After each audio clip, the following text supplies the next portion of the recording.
상담하다 보면 상대방에게 구차해지는 것 같다 양육비를 포기하시는 분들도 계시는데, 양육비는 내 돈이 아니라 자녀를 위한 돈입니다.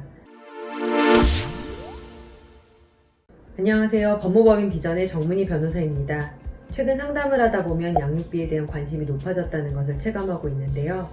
예전에 이혼이라면 부부 문제에만 집중하는 경향이 있어 자녀의 양육 문제를 다루는 것이 상대적으로 소홀하였는데, 최근에는 이혼 후 남겨진 자녀들을 어떻게 보호할지에 대해 법원과 사회가 많은 관심을 기울이고 있어 양육비에 대한 관심도 높아지는 것 같습니다.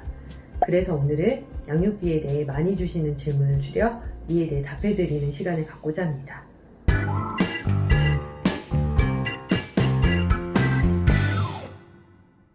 네, 양육비는 지급하셔야 합니다. 부모와 미성년 자녀 사이의 부양 의무는 1차적 부양 의무라고 하는데요. 이는 부모와 미성년 자녀는 빵 한 쪽이라도 나누어 먹어야 한다는 관계로 보아서 부모가 길에서 구걸을 하더라도 미성년 자녀는 먹여 살려야 한다는 것입니다. 따라서 질문하신 분처럼 실직을 하여 수입이 없는 경우에도 양육비를 지급해야 합니다.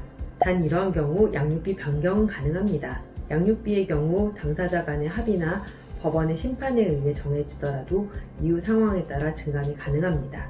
실직이나 병환으로 인해 수입이 줄거나 끊어진 것처럼 양육비를 지급하는 부모의 사정이 변경된 경우, 진학이나 진로 변경, 예컨대 유학 중인 아이가 귀국한 것처럼 아이의 양육 환경에 변화가 생긴 경우에는 양육비 변경 심판 청구를 통해 양육비 변경이 가능합니다.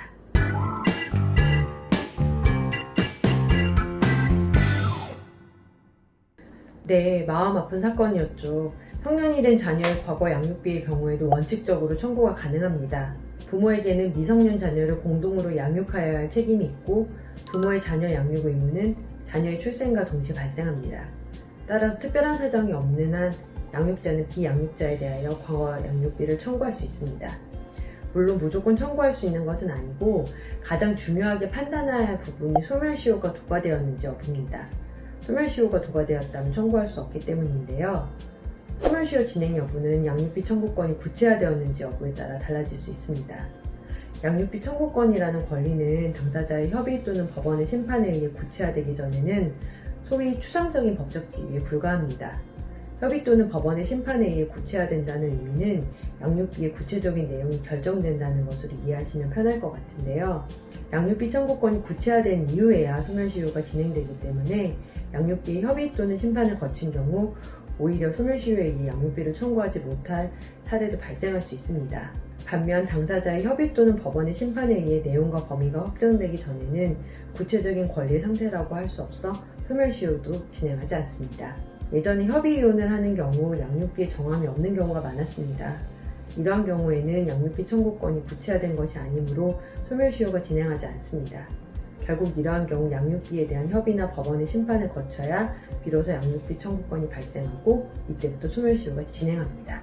따라서 양육비에 대한 구체적인 정함이 없었던 경우에는 사실상 언제든지 양육비 청구가 가능하다고 생각하시면 이해가 편하실 것 같습니다.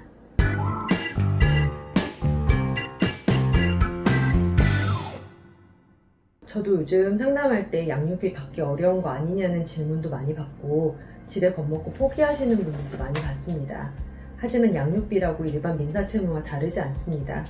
오히려 법에서 양육비 채권을 더욱더 보호해주고 있습니다.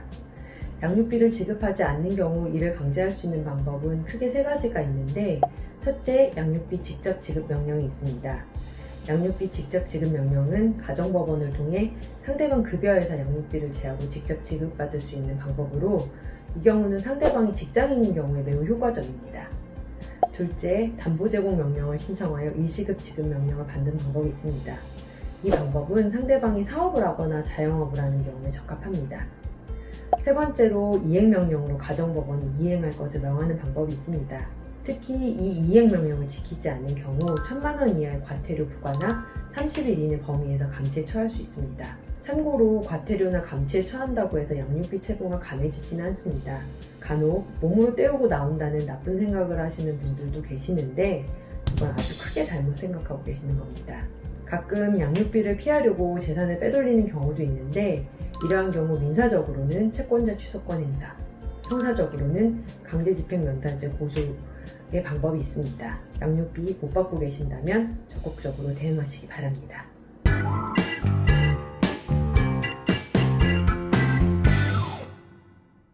상담하다 보면 상대방에게 구차해지는 것 같아 양육비를 포기하시는 분들도 계시는데, 양육비는 내 돈이 아니라 자녀를 위한 돈입니다. 자녀에 대해서는 상대방에 대한 미움과 원망과는 별개로 생각해야 합니다. 양육비 청구를 통해 단절되었던 부모와 자녀의 관계가 다시 회복된 경우도 많이 보았습니다. 양육비 청구의 경우 단순히 돈 문제가 아니라 부모와 자녀의 관계를 새롭게 할 수 있는 기회라고도 생각해 보시기 바랍니다.